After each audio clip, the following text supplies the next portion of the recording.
Hi, and welcome to another Heads Up Community Mental Health Summit hosted by the Fresh Outlook Foundation. I'm FOF founder Joe DeVries, and I'll moderate this session called Vital Links, Rallying from Isolation, Loneliness, and Depression to Connection, Contribution, and Joy.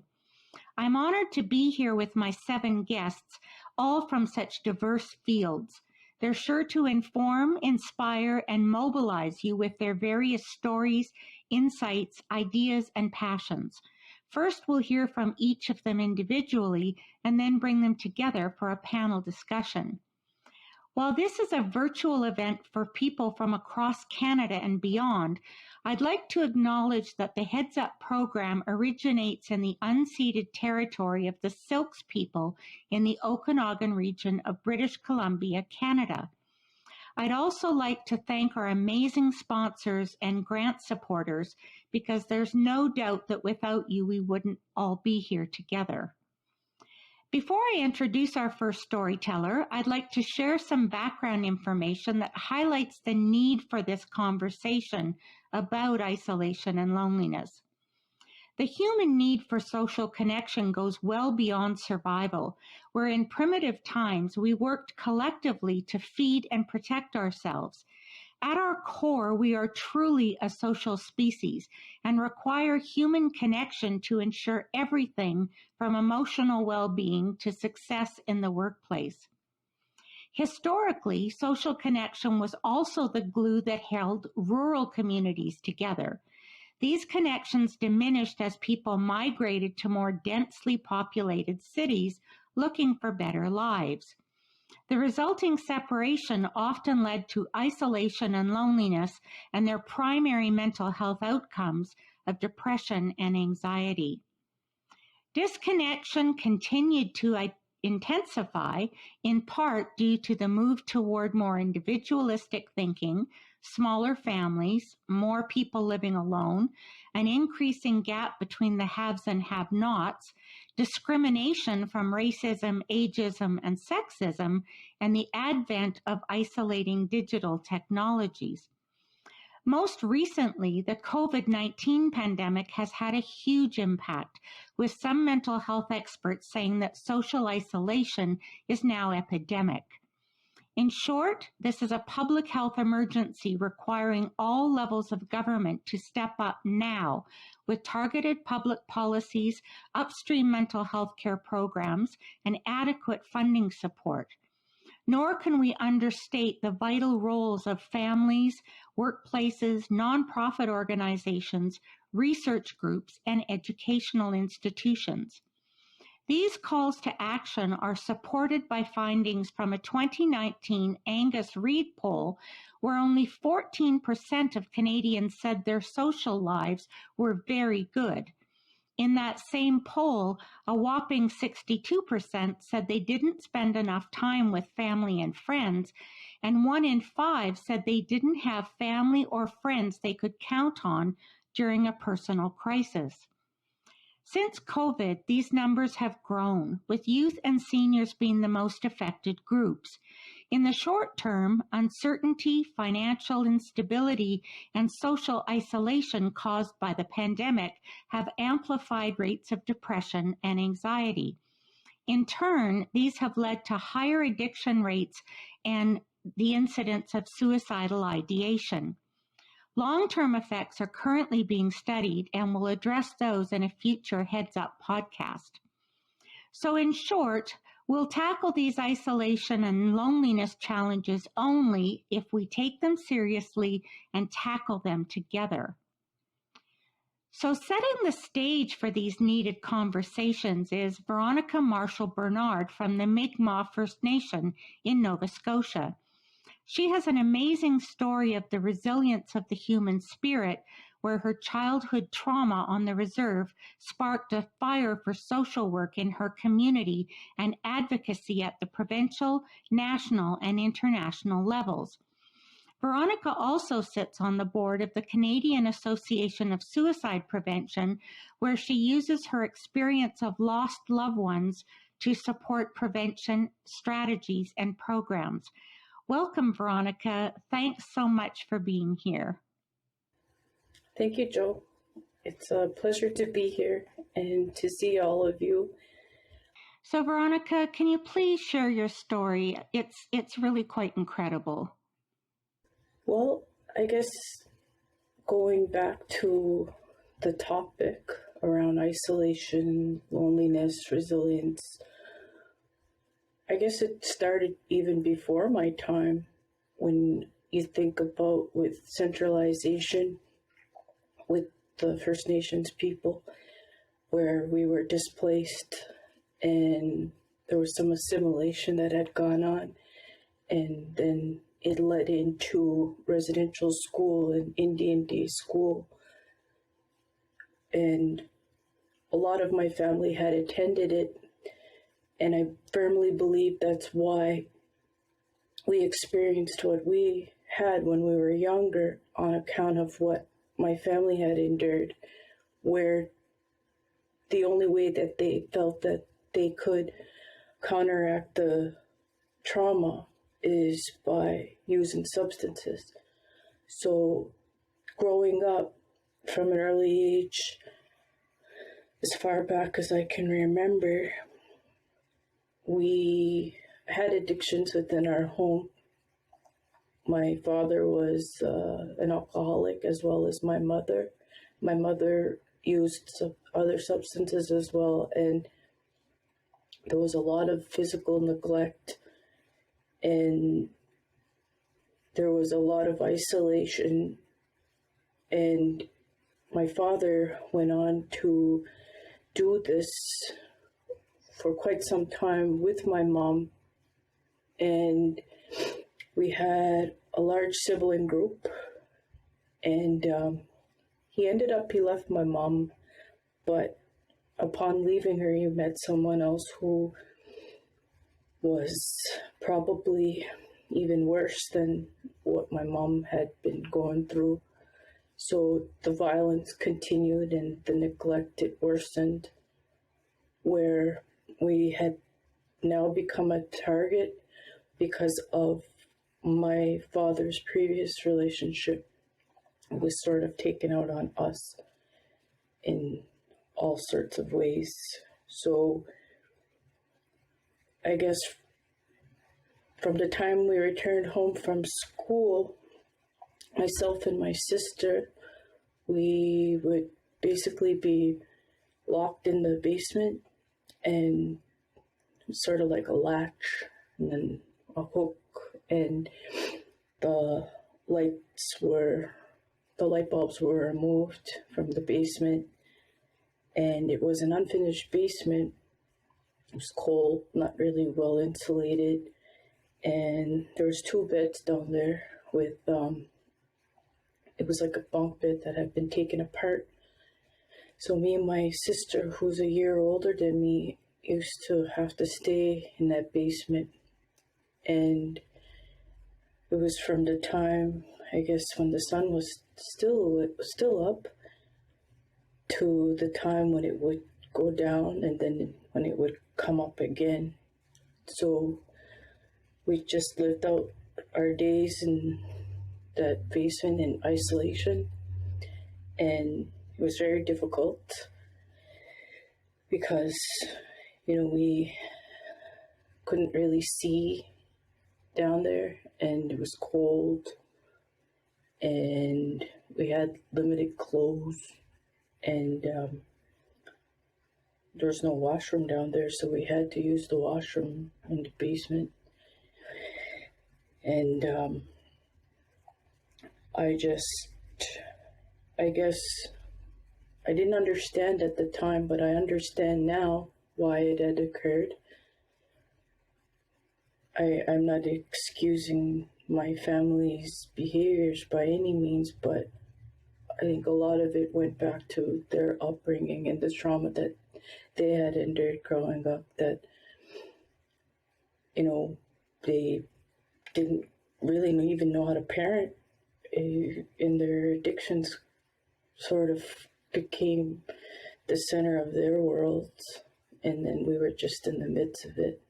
So just, I just remember a lot of little things, like, yes, sitting on those stairs a lot that lead up to the door and being afraid of the dark and just drawing stuff like about like what my future might look like on the wall, whatever I could find, like whether if it was gyprock or, dirt or, and, me in a car, for example, or, I just always had that hope that my life wasn't always going to be like this. And just tried to pray a lot and just eat whatever substances I could get my hands on, really, just to feel full, because the hunger kept me awake. So it was everything that you can imagine, like, a box spring, like the fabric underneath, or gyprock, or hair, just anything. And then liquids, not to be too overly descriptive, it was your own bodily fluids, and you just don't know what to do, so you just do what you figure. And then so that went on, and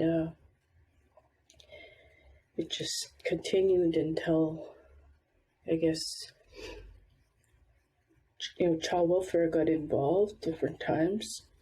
And but how do you place so many children was the question all the time, because there was quite a bit of us. That's just who was in the basement. That wasn't who was upstairs, isolated. And just it continued until finally, just my mom and my baby sister, they were murdered, and two of my brothers ended up killing themselves. They took their life by hanging, and I was there.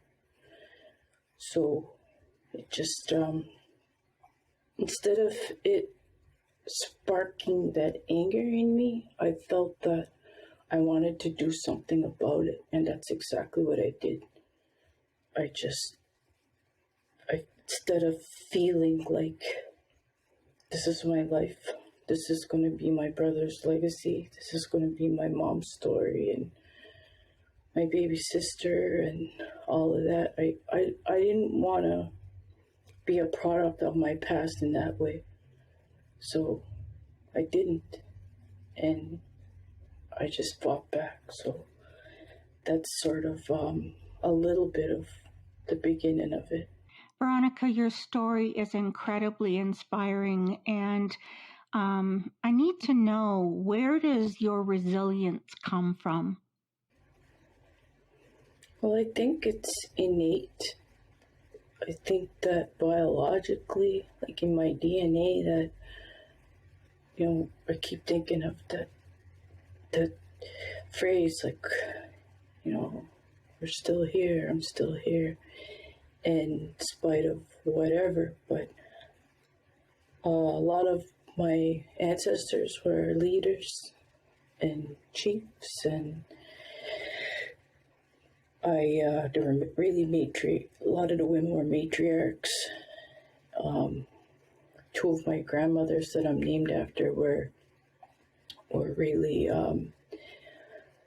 outgoing women, and they were often sought out for help, like if something happened in the community, or they they helped deliver babies and whatnot. They always challenged the system, and I feel like a part of it is that, but a part of it was just reframing what I went through, instead of it affecting me in a negative context. Like, of course it did, but just reframing it that doesn't have to be my story too, because I understand I'm at risk as well.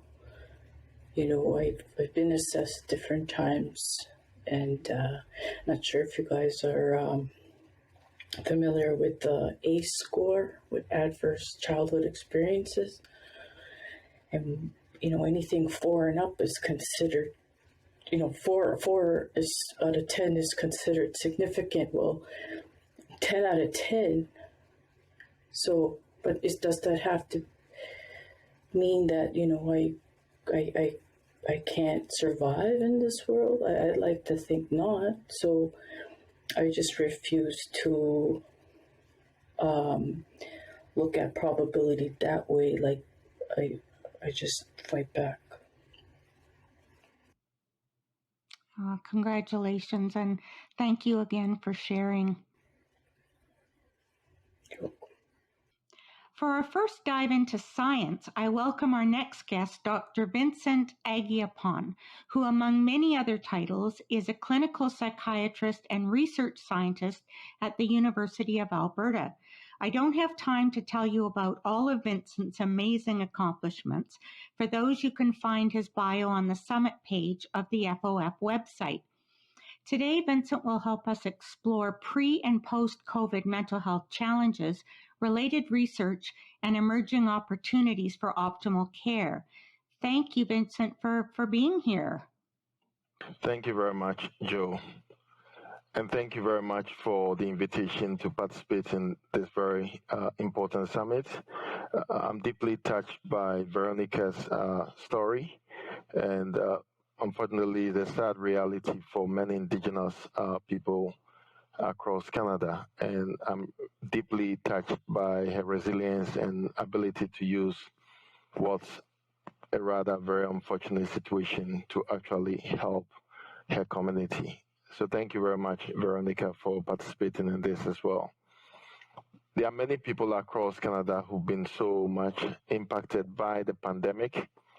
I work as lead psychiatrist for Access 24/7 program in the Edmonton zone, which is the gateway to addiction and mental health programs. And I'm also privileged to serve as the section chief for community mental health for our zone. So I'm acutely aware of the challenges that families face on a day-to-day basis to either seeking access to care themselves or for their loved ones.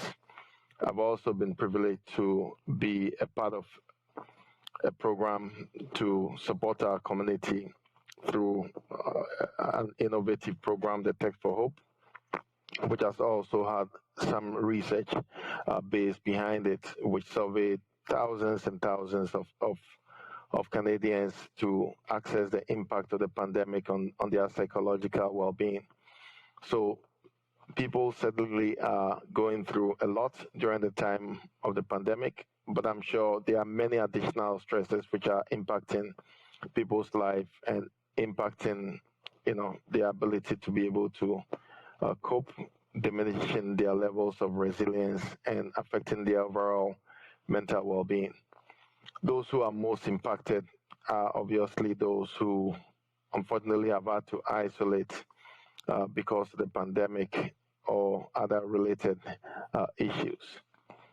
We've done a number of different studies that even throughout the pandemic, which has indicated that those who have had to isolate or quarantine have had more anxiety symptoms, more depression symptoms, and also more stress symptoms compared to those who had not had to isolate. We published one such paper in the Frontiers in Psychiatry journal, which is a very good journal.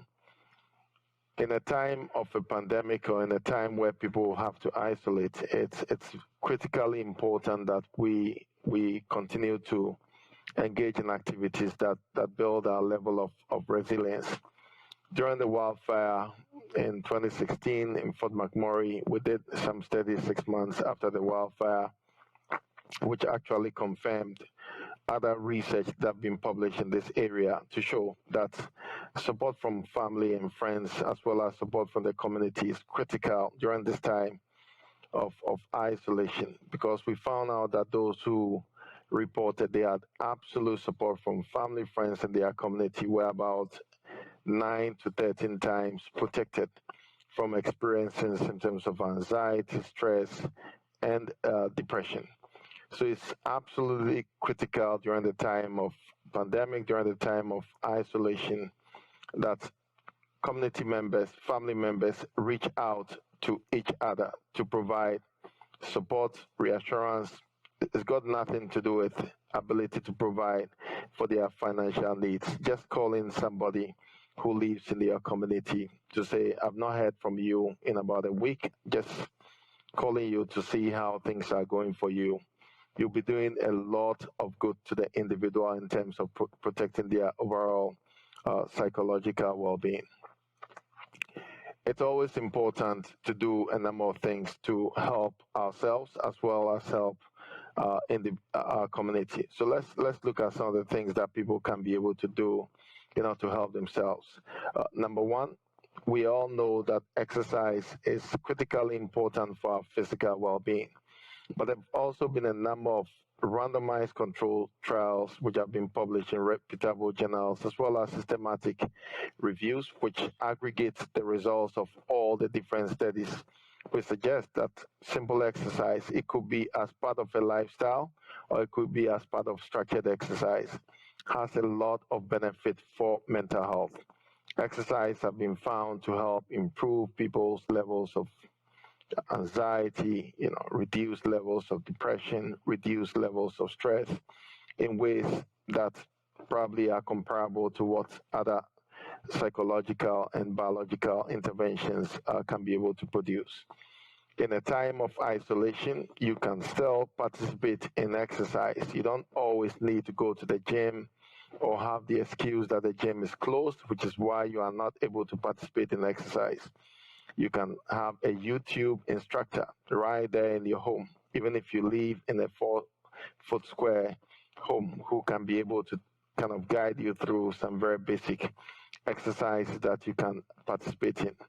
You can also go outdoors. Certainly going for a walk all the time with your close contact is a very meaningful way of participating in physical activity that can be impactful for your psychological well-being. It's also been proven that people who eat healthy, balanced diet have better mental health compared to people who indulge in more of junk food. There have been a number of randomized controlled trials that's also been done in Norway and other places around the world, which suggest that behavioral problems in kids are more in those who frequently eat junk food compared to those who eat balanced diet. So it's very critically important in a time of isolation that we make an effort to prepare our own meals, and if we are eating outside, we choose the healthy options, not the junk food, because we'll be doing a very great disservice to our psychological well-being by indulging in unbalanced diet. Food usually goes with drink and goes with drugs. So alcohol and drugs would make a bad situation even worse. So it's absolutely critically important that we abstain from drugs, we abstain from alcohol as well.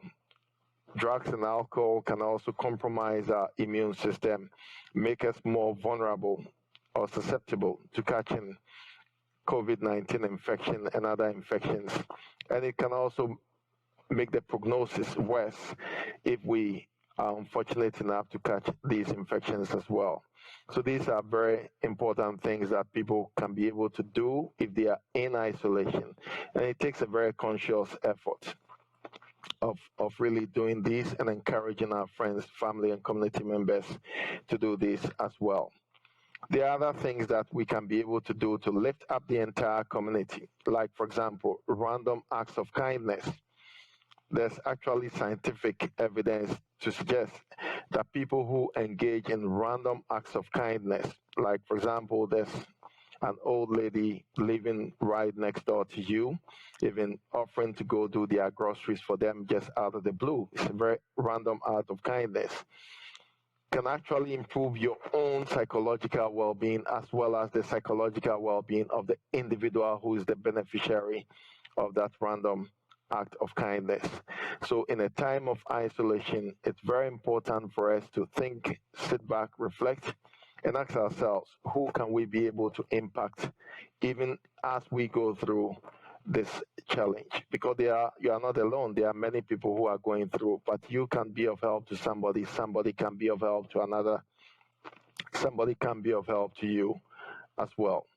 The other thing that can also lift the individual, lift the community, is also recognizing that in the midst of the doom and gloom, in the midst of the challenges, there's a ray of hope. There are many things that you can be grateful for.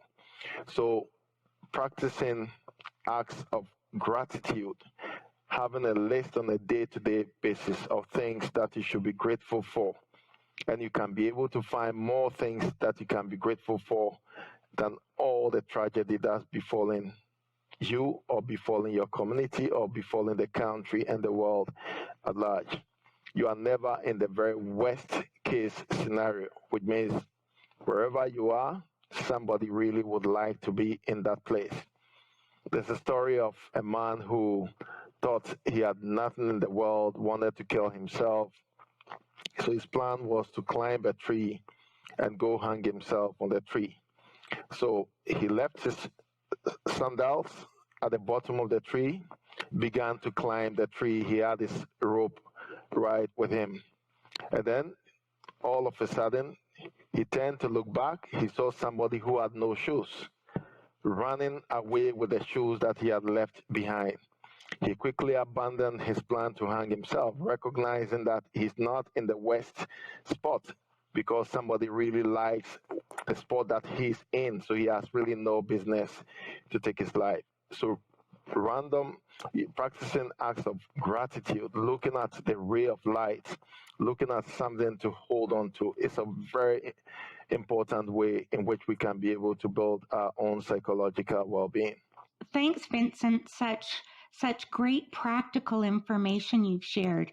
I'm interested to know about the role that genetics plays in people's propensity for isolation and or loneliness.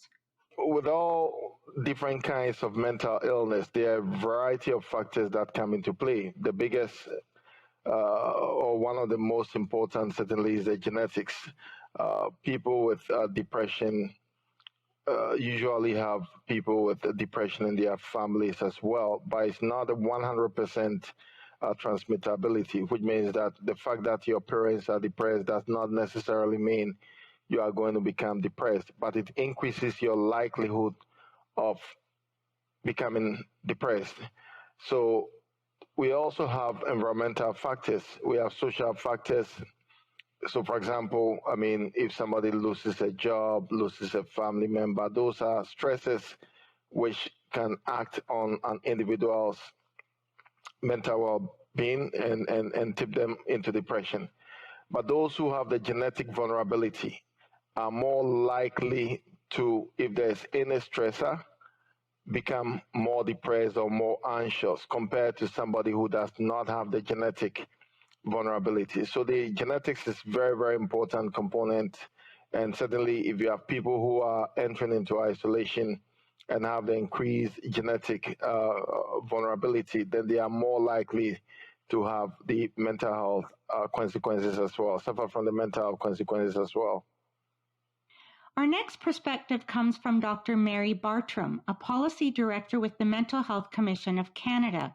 Mary has led mental health and substance use policy work with federal and territorial governments, Indigenous groups, and NGOs.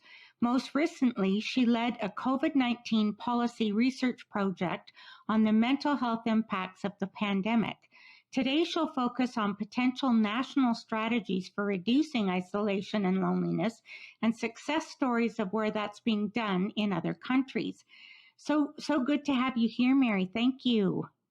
Thanks very much, Joe, for the invitation, and to everyone for the opportunity to have this conversation with you.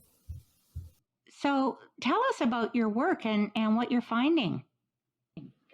Absolutely. So similar to Vincent, the research that the Mental Health Commission has done has really shown that isolation is a key stressor during the pandemic, right up there with financial stress and the simple fear of becoming infected with COVID-19. Being physically separated from our loved ones, from our classmates, from our community, from our colleagues has taken a toll on everyone. And we've seen that in the kinds of increases in symptoms of depression, anxiety, and substance use that Joe and Vincent have spoken to. And of course, some groups have had a harder time. People with serious mental illness that we've spoken with, were affected by the community programming and supports and peer support groups, and for their families as well, that they were not able to continue during the pandemic has really increased isolation. And for some folks whose symptoms might already give them a tendency to withdraw and isolate, it's been a difficult period of time. And of course, stigma as well makes a barrier to connection that has a strong impact on people with mental illness. So, before the pandemic, we saw in policy circles that evidence about the impact of loneliness and social isolation on health, on a par in some cases with things like smoking, for example, were really pushing a discussion about loneliness into the policy sphere.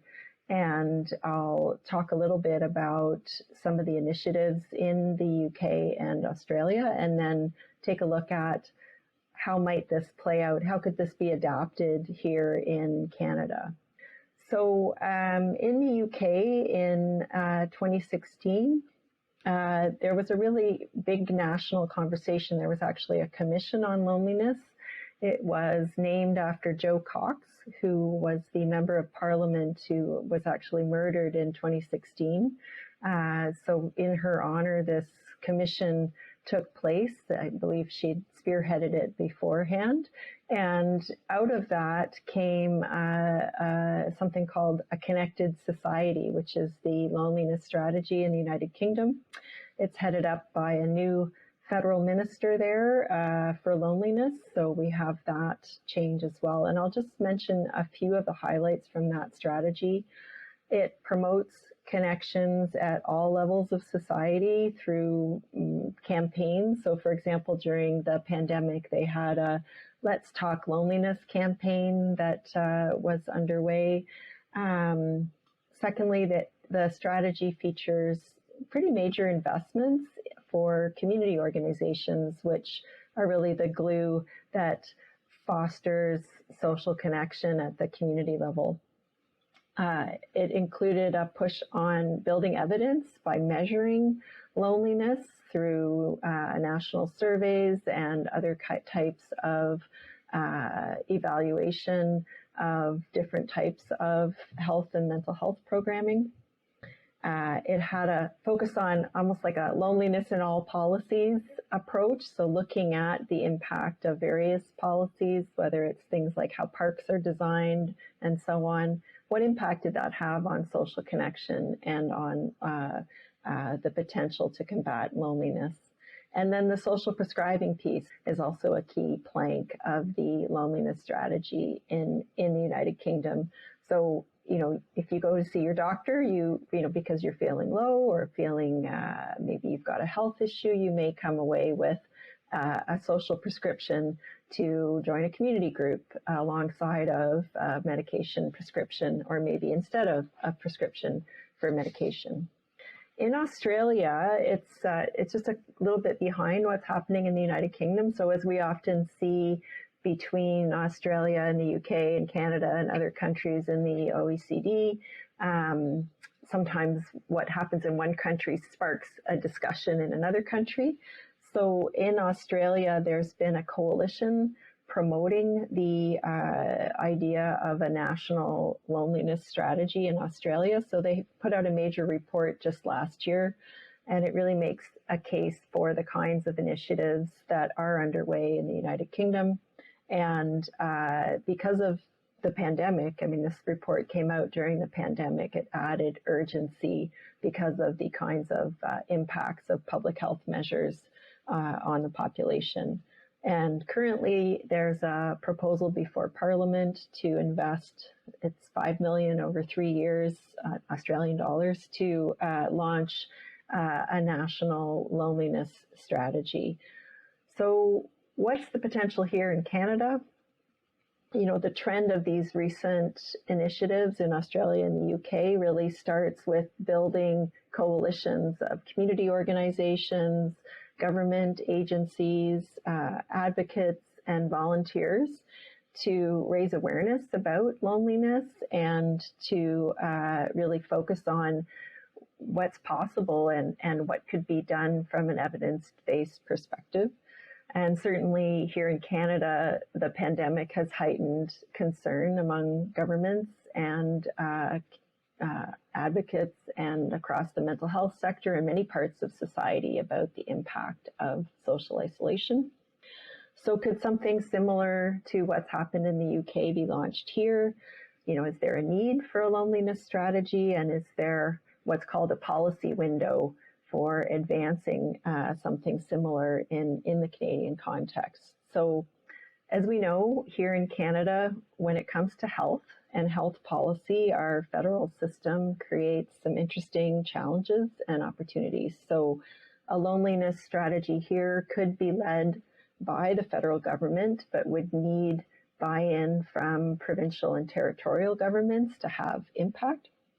Or it could be led by a province or territory. And we've seen, for example, several provinces, including British Columbia and Ontario, in recent years establish new ministers of mental health and addiction at the provincial level. And so there's potential for one of those ministries to champion loneliness as a policy priority at the provincial level. So currently, the pandemic seems to have renewed government interest, not so much in loneliness, but in expanding access to mental health and substance use services. So that is what is most prominent in the policy discussions that are going on related to mental health now, whether that's focus in the federal budget that just came out on developing national standards for access to mental health services, or you can see it in the provincial budgets as well and priorities that were recently announced. The Conservative Party has a plan, a recovery plan that will no doubt inform its election platform should we proceed in that direction. That includes increasing funding for provinces and territories to improve access to mental health care.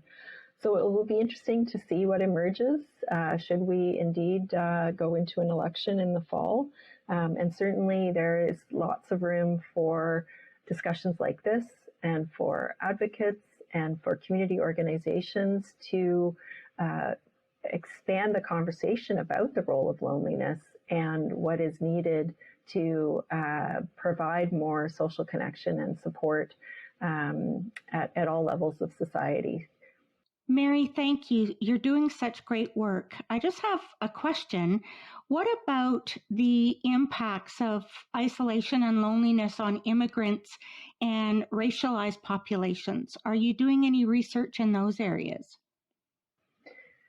Absolutely great question, Joe. I think what we saw in the United Kingdom is that was a real driver of the loneliness strategy, was concern that social connection, that loneliness and isolation were particularly acute for people who were new to the country, and also that people who are racialized, that racism and stigma have a mixed impact for loneliness, that, you know, being held at a distance, being considered other, is a big part of what drives loneliness and isolation among particular populations. And I think here in Canada, we've seen during the pandemic that racism and isolation have gone hand in hand in terms of some of the really big factors that are creating mental health impacts from COVID-19. And so I do think it's important to have a conversation about how loneliness and isolation are disproportionately distributed across our society.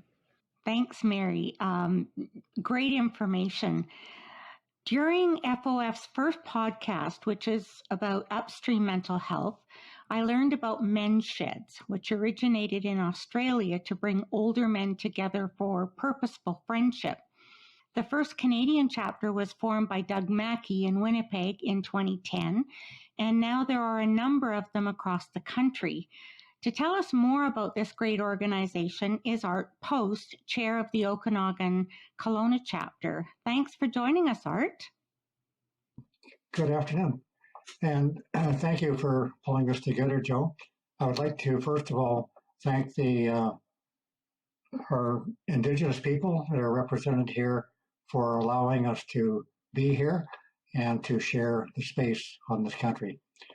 My family has been here for a fairly short time, only about 8 generations, but we do appreciate everything that you do, and I must apologize for some of the problems that have come out of bad management. Not that I could do anything about it, but the Canadian people appreciate your situation and would like to help. I'd like to make one comment on Mary's discussion here. A study came out of UK a few years ago that the loneliest place in the world, by their study, is the center of London, England. Would you believe that? You can be there standing on the street, not know anyone, and you're absolutely lost. Anyway, back to the men's shed idea. It started in Australia a number of years ago when they did a study on the health issues that were affecting men across the country, mainly because of the high depression and suicide rates that they were dealing with. And they often suicide is one option for someone in a depressed state. The others are drug addiction, alcohol, and all the other things that go on with family abuse, and it's just a myriad of problems. And they found that their major problems with in these factors was the males over the age of 55 and the Aboriginal peoples and Torres Island people of all ages, all males. The suicide rate there, similar to what we have here, that over half of the suicides in Canada are seniors, and 4 out of 5 are male. It's just incredible when you think about it. Here in our little city of Kelowna, that statistically, in this year, there will be 5 suicides. 4 of them would be males over 55. It's just, crazy. Anyway, they found that by tracking down the issues of isolation, depression, that they found that, and this has come out of the UK as well, that men have a tendency to social isolate. Their whole reason and connections are around their work and around their family. And when they leave work and retire, they're, quote, beyond meaningful work. They lose all those buddy connections that they had for on the social idea. And then when the children move on and become empty nesters, and heaven forbid that something happens to their spouse or partner, they become very isolated and do not reach out. Apparently, women, on the other hand, are more likely to get involved with the sewing clubs and the PTAs and all kinds of things like that. And a lot of programs that exist through community centers and other organizations are organized by the women who are in the community because they're better at organizing the stuff. Men don't ask, it doesn't happen. So as a result, most programs, if you look at them, are the ballroom dancing and the crafts and the sewing circles and all this kind of stuff that are there. Not saying that there are no activities out there for men, but it's just that they're not as appealing, let's put it that way. So that's where the men's shed came into it. They found that where guys are in a shop type environment or playing cards that they will talk shoulder to shoulder to the table, not necessarily to each other. And as a result, bonds form, and they can kind of establish new connections. We had a meeting here a little while ago where there was about 25 guys in the room. I took a look around, and 2 years ago, none of them knew each other. They're all brand new friendships. And these guys socialize. They come down to the shop, and they work on projects. They play cards, have a coffee, and so on. COVID has really hit us bad in the fact that we had to shut down the social aspect and the shop aspect of the place. We did some projects which were done outdoors, but it definitely had an effect there. And it's also had a big effect on our community networking, because several of us were involved with other community groups, community committees, things like that. And these are all suspended for this time. So we're going to have to start now and build up community connections again. I got involved a few years ago. My son's father-in-law lives in Australia. He had lost his wife, and that was his, he'd been a caregiver. And when she went, he was lost. He had no reason to stay around, in effect. He was in his 80s. The social workers and the health services there put him in touch with a local men's shed. And he's near Melbourne. There's, 30 or 40 different operating sheds in Melbourne. And 6 months later, that's his place to go. That's his reason to get up in the morning, and his reason to get out and do things. And his friends are all there. It just saved his life. And now today, 13 years later, he's still going strong on his shed. So my son suggested that we start something here, look into it. 2 or 3 of us got together. We met on the guy's back porch. Said, okay, can this happen? Is it worthwhile? And the result was we formed a nonprofit society, got registered, so that we were not just a few guys with a silly idea. We were a serious entity, and started picking up from there.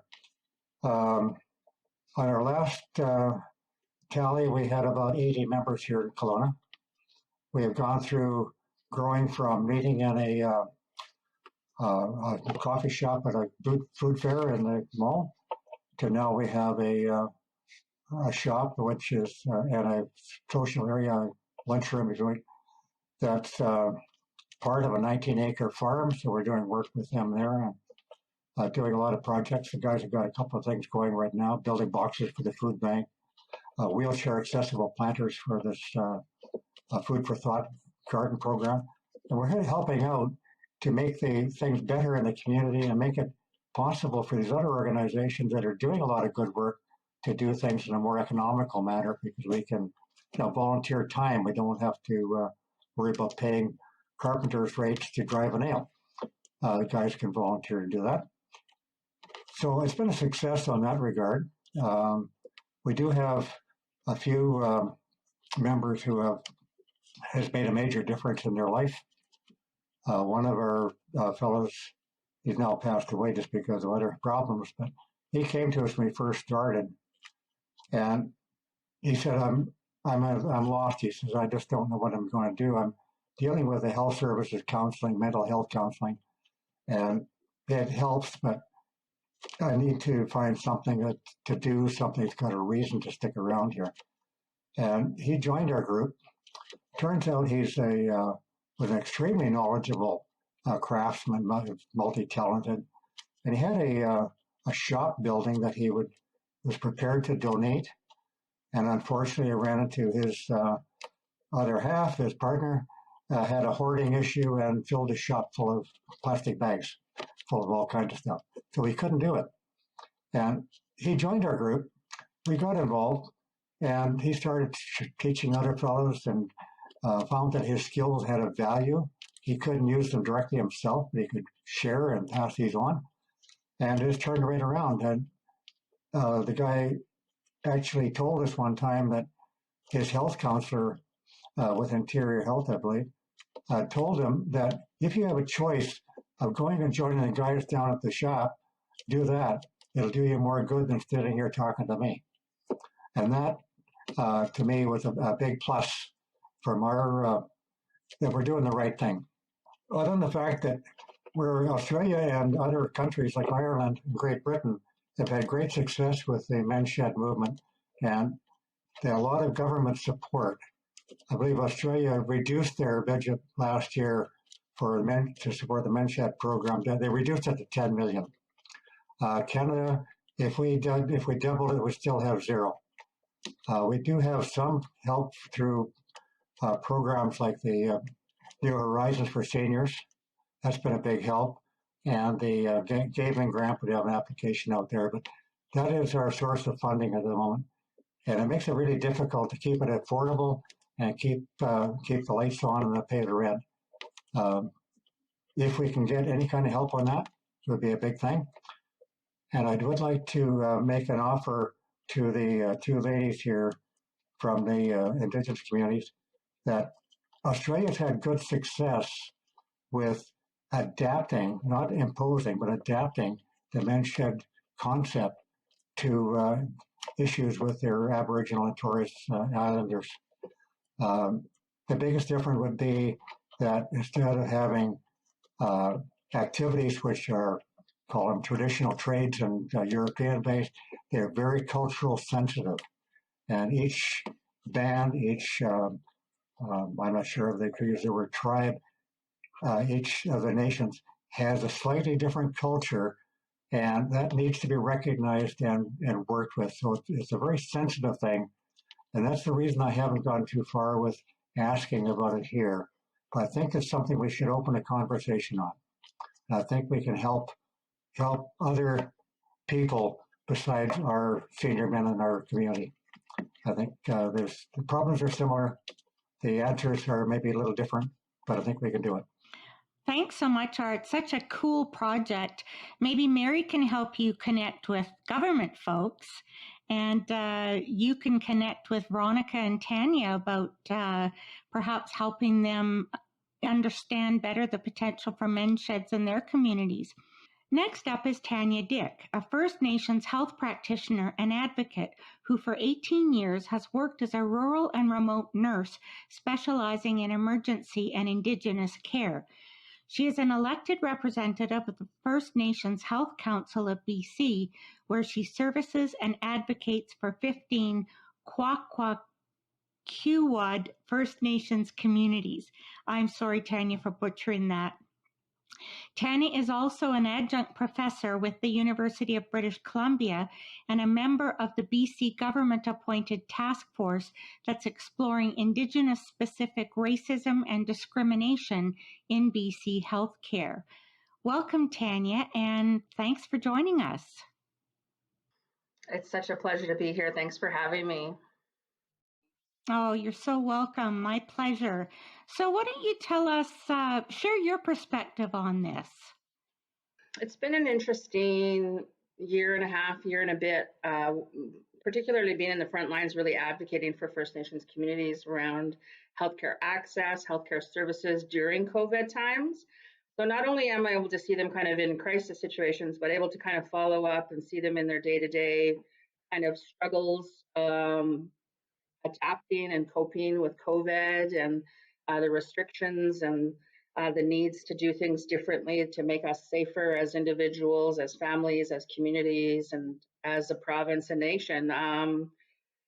It didn't really, when you're kind of running around putting out fires, it was difficult to step back and just kind of see the day-to-day issues. And the most profound thing that I heard were from the elders, how triggered they were emotionally by being restricted, by being told they can't see their children or grandchildren or their family members, really brought them back to their residential school days. So all of these emotions came up, and it made it really, really difficult to kind of advocate for them when those services weren't in place, mental health services weren't in place to kind of peel back those layers. We kind of had to just deal with things as they went along. And when those feelings percolate to the surface and they haven't really dealt with them over the years, the decades that they've carried this luggage, I noticed they were isolating themselves more, were pulling back more. They were kind of in the back corner kind of licking their wounds type of thing. And how do you pull them out? How do you make them feel safe? How do you make them those were all things going off in my head as a health provider, but my job was advocating for the services itself. So I was seeing multi-pronged issues all around, and just really kind of taken aback by how the isolation and loneliness that comes with the COVID-19 and the quarantines and the lockdowns and the restrictions, but didn't really take into consideration all of the other stuff that many generations carry of the residential school experiences. And of course, my parents are both residential school survivors, so this is really new. It's really fresh still. It's not far back in history as most people think. Seeing my parents and them sharing stories about how they weren't able to, their parents weren't able to come and visit them, and they felt they were feeling the same way, and it just felt like they were back there again. And they started sharing some stories that they experienced in residential school, so much so that at one point, one of my parents had a knife held to their throat by the principal of the school that they were at. And it was such a traumatizing story that he just shared that little bit of peace and then just shut right down again. And it was just too big and too deep for him. He said he had come out of it safely. He didn't get harmed, ended up at dinner at this family's house the same night. And just that kind of messing with the mind stuff that he experienced as a 7-year-old really kind of took the legs out from underneath him, and noticed for a good few months there of solid, just really difficult to get a hold of him, really difficult to get him out, just to do basics like get out and walk. It was profound, the impact that it had and the triggers that it was for that residential school experience. And of course, during COVID and the tail end of our third wave, I guess, all of the media that came out around the 215 children, the mass graves that are being found at residential school sites is just impacting all of us. It's impacting me.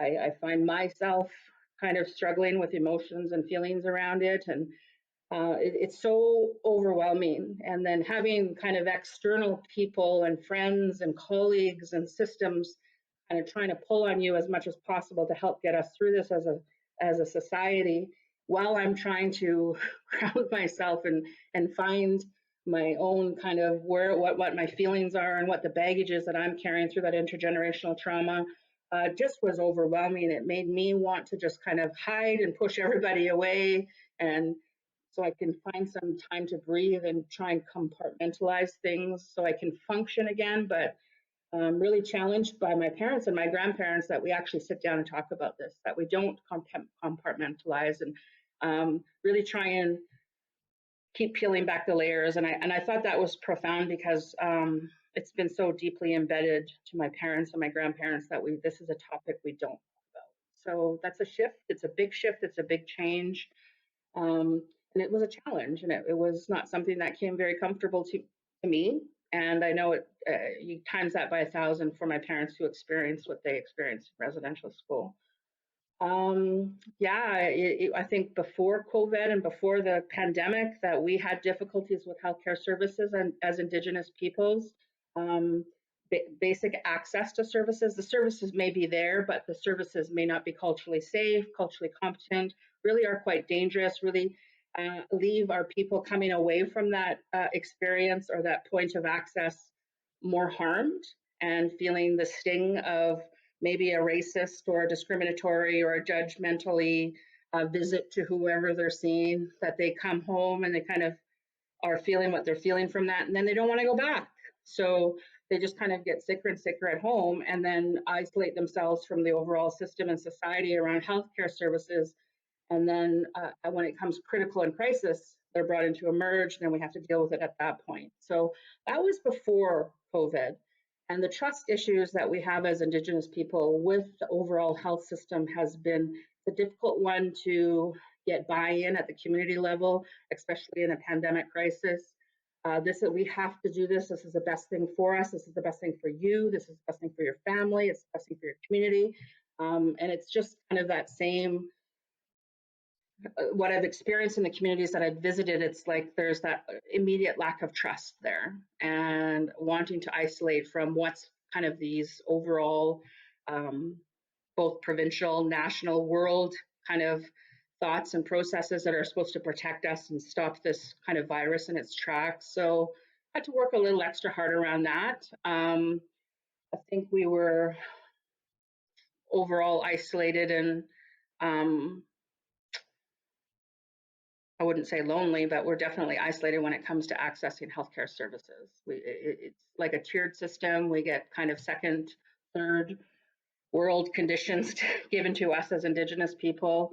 It's the data's out there, the facts are out there. The racism and discrimination is across the board. We've seen that come out through media with the Joyce Echaquan out in Quebec. We've had it really blatantly here in BC, where the BC government kind of initiated an investigation and hired Mary-Ellen Trapel-Lafon to investigate these kind of stories that he had heard and then look at the overall picture, where is that, and then created a task force to ensure that we have implemented these recommendations to try and shift and change the system so we feel a part of it, we feel a part of society, we all get the same treatment and same safe, culturally appropriate and best possible care we can, because every single person deserves that regardless of where they're at in life. And I think knowing that when we try to deal with our own kind of where we're at from that health perspective, whether it's mental health, physical health, and not having anywhere to go that's safe, so to say, is lonely. It's really having to learn to deal with things on your own, learn to kind of make it through the world on your own, hopefully find people that can kind of help you mitigate and put out your own fire, but without relying on the system itself. I think that in itself, we don't paint that picture enough, that that's how we exist as Indigenous people. And quite often that we see what the data shows, that our life expectancy is so much lower. And the reason, this is a big reason behind that. We have to figure that piece out. I've kind of really dedicated most of my life and my career, as a master's prepared nurse, to really be a part of the solutions around that, and really be a part of kind of finding the voice of the people and projecting that and allowing them to find their own voice and their strength, and empowering them that their body, their mind, this is their health, and they have complete control over that, and deserve adequate, appropriate, proper care like anybody does. So I think that's really my viewpoint has been through health, even through the pandemic, and not being on the ward or being in a merge department, but really kind of working on communities, really getting the opportunity to move around and do the vaccinations throughout BC. I get to see and hear the stories on the ground, and really not. It was a lot of lessons learned for me too, taking a lot for granted and realizing how much other work has to be done besides just racism and discrimination, and where we're at as a people, and what the needs are, and how to best empower people in their own skin and in their own health. I can't imagine how lonely that is for individuals to feel like something's wrong, something's off, and then you have nowhere to go with that. Tanya, thank you so much for sharing. Your story really touched me. You and I talked before about how traditionally First Nations cultures were exceedingly collaborative and consensus-based, and how colonization and assimilation efforts such as residential schools changed these ways of life, so that, as you mentioned earlier, older First Nations are now living on reserves and are often isolated and lonely. How can you get back to those traditional values of collaboration and consensus, and what can we learn from you as you do that? It's a great question. I know as I've entered into my later adulthood and thinking back to my teenage years and younger adult life, it was a struggle for me. I mean, coming out of both my parents surviving residential school and kind of had it beaten out of them not to speak the language. I don't know my own language. I don't know Kwakwala. I used to understand a lot of it when my grandparents were around and I was exposed to it. I couldn't really speak it, but I could hear and understand it. Now both my grandparents are sets of grandparents are gone. I'm not exposed to it. My parents will not speak Kwakwa in public. It's so embedded in them not to. But I love hearing when they're on the phone together, they're talking Kwakwa, and it's so exciting for me to hear that. So they're very fluent in our language, but they carry that kind of emotional scar of shutting that down and not using it, and it's a bad thing. So I get excited when I hear it. I know we're moving.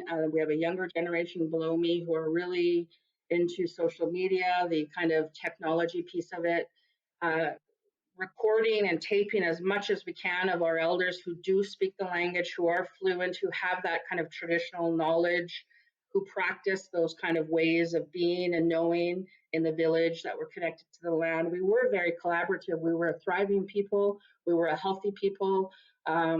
We were connected to each other, to those around us, and to the land that we were on and the waters that we were in. So when colonization came, we were kind of separated from all of that and taught differently that we have to stand alone and be alone and stand on our own. And it just was against everything we've ever understood.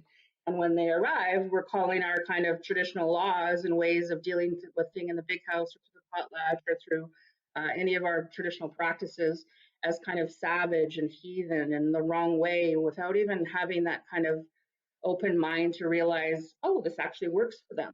Oh, they're actually very healthy. Oh, they actually do have a lot. It was just your way is different from mine, so it's wrong. And really having for the last few generations that beaten into us, and this kind of general society way of being is the right way to be, that kind of materialistic, be successful on your own, thrive on your own. And I've been there, done that. I had to go to school, do my undergrad, do my master's degree, and I was in such, what did they call it? It was like cultural despair. Like they had to actually send me home to the village for a couple of weeks with homework to try and get myself grounded again because I wasn't going to make it through the school year. How do we get back to that? I think we definitely won't get back to the ways of being before contact, but I think as life, we evolved as Indigenous people and through whatever was brought forward to us. But this one, the big one, the colonization, the overtake of, the colonizers, we just have to find our way back to those traditional ways of being again. We're getting more and more out on the land. We're utilizing our healthcare dollars and being creative around taking families out to the land, finding them, understanding what are the medicines, finding the medicines and using the medicines. Whether it's for physical, spiritual, mental, all of that. We have to cover all of those areas. And the biggest connection we need to refine and reconnect with is the land and waters, because before us, it's almost like it's dying before us. We see the climate change, we see the fires, we see the Mother Earth is telling us message after message after message that things are off. And I think as Indigenous people, we've got to go back to those ways, and we have to be brave enough and have the courage enough and get our brave on to be able to show society and not kind of hide off in our corners doing things the way we do. That we all benefit from this, that we all can, if we could all learn to live in collaboration and with one another, where we can bring the best out in everything and anyone around us, I think it's a win-win-win. And that's for it to be successful, for us to get back to ourselves and grounded in our own roots and traditional ways of being and knowing, and our traditional laws revitalized.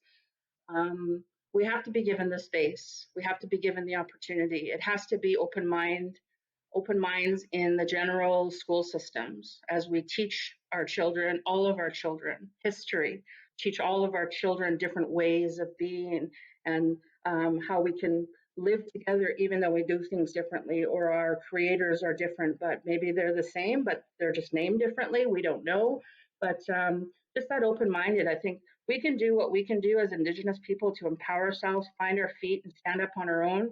But if we're not accepted in the general population or society, and we continue to have blow after blow after blow of getting our legs taken out from underneath us, we will never be able to get back to that. Collaboration has to go beyond us. And we've always believed that as Indigenous people. Everything and everyone is connected. And we knew that, and we still know that. It's in every cell of our body. And I think I think the world can learn from our old ways, that as we revitalize it and find ways to revitalize it, it'd be almost imperative for the rest of society to join us in that. And everybody and everything will benefit from that.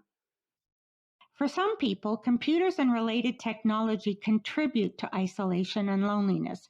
Here to tell us how they can also be part of the solution is Dr. Osmar Zayan.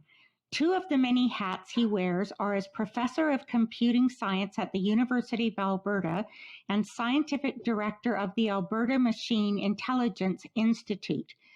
I don't know when he sleeps because Osmar has produced more than 330 academic papers and has taught students on all 6 continents. Today, he'll share his passion for chatbots and their potential to help isolated and lonely seniors. Such a pleasure to have you here, Osmar. Oh, thank you. Thank you for having me. Actually, it's a pleasure. So you want to hear? Well, I'll tell you about my story. It's actually quite common. Many people share the same story. I came to Canada more than 30 years ago. I chose to stay here and become an immigrant about exactly 30 years ago. And I had this opportunity and this privilege to be accepted here. So what happened is that my family is away, not here. I'm the only one from my family who immigrated here. My other siblings are scattered around the world. And my parents are alone. This is important because of the last few years, the last years of my father, he was quite ill, and my mother was basically focused on his health. Meanwhile, many of her friends were either passing away or moving to care homes far away. By the time my father died, she was alone. Her social circle was absent, was gone. And so something that we don't realize, many people are living the same thing. I mean, if you look at Canada, according to the census in 2011, 5 million people in Canada are 65 and older. 92% of them actually choose to stay at home. So this is not rare. It's very common, and it's getting worse and worse. We don't have enough people to deal with all those who need or would like to go to care homes. To have this assistance. So many choose to stay at home, and that was the case of my mother, not in Canada, in Europe. And as I said, she was living alone. My siblings and I were calling regularly on the phone. We were also using technology, so video conferencing and things like that.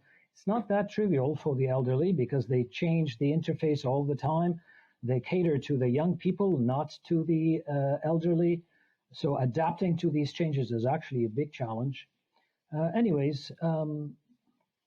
COVID made things even worse because we couldn't even go and visit. So personally, for almost 2 years, I didn't go to visit her.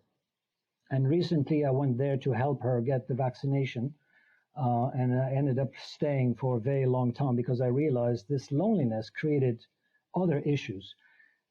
Loneliness is a stigma. It's a big problem.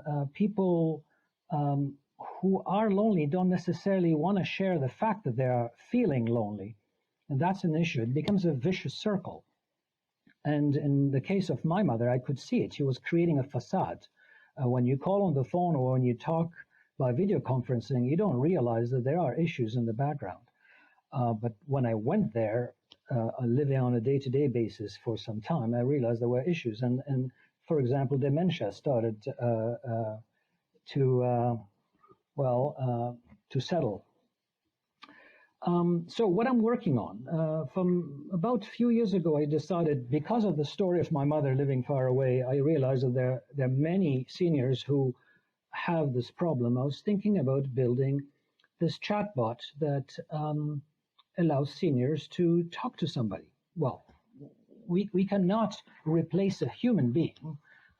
We prefer having a human being, but we don't have enough people to take care of all these seniors. So at least if we can use technology to replace part of that, it would be fantastic.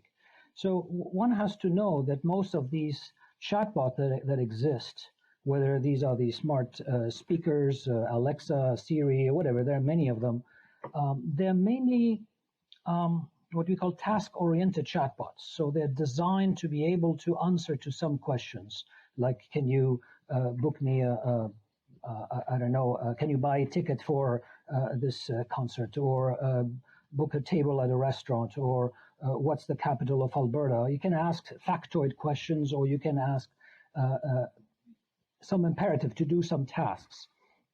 And they're designed such that they identify your intent. And based on the intent, there's what we call a template for that with very specific questions to be able to basically send a query to a database and perform the task that you want to do.